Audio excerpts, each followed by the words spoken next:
One of the partners at the venture capital firm that I raised money from asked me when we were going to get a real CEO. So I already had that question over my head. And we couldn't raise money privately. It was funny, we tried to raise money privately, and my friend Bill Campbell, I asked him, I'm like, can you, we talked to one of the investors, and I'm like, Bill, can you back channel it? And he calls me up, he's like, Ben, I talked to him. And I'm like, what'd they say, Bill? Well, Ben, they thought you were smoking crack. So that's kind of my situation. So I have to take it public or go bankrupt. I had 6 weeks of cash when we went to hit the road. We have comparables. So when you go public, you have comparables. Here are the companies that they should value us, at similar multiples to. And the comparables were Storage Networks, Exodus, and Akamai.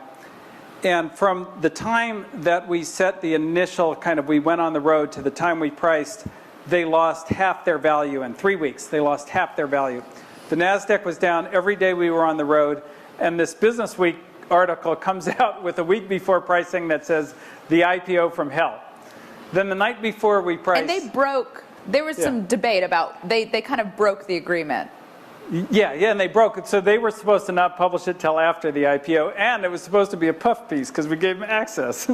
Yeah. So that didn't go well.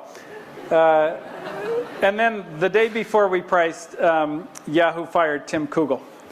And so that was like the environment. And then, by some miracle, we were able to get the IPO done.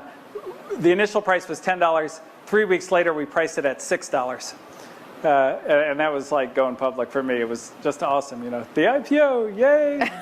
So was there ever a point where you were like, this is just, because was it that there was no other alternative? Because you couldn't have thought, this is going great. Yeah, I knew that we had already tried to. Here's how hard we tried to raise money privately. I met with the Saudi Arabian prince who had invested in Apple and so forth. I went down to see him. And he wouldn't invest. So nobody was investing. When the Saudi Arabians are out. Yeah. No, it was. But why did you still believe in the company? I have to think that at any point in Silicon Valley history, there's a lot of people that at that point, they're just like, this isn't going to work. Market's changed. This isn't a viable concept anymore. Well,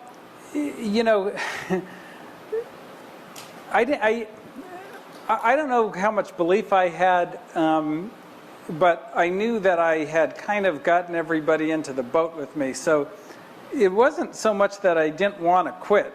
I wanted to quit every day I was in that job. I felt like throwing up when I woke up in the morning. So you know what it's like having a baby now. Yeah, exactly. I felt like I was pregnant.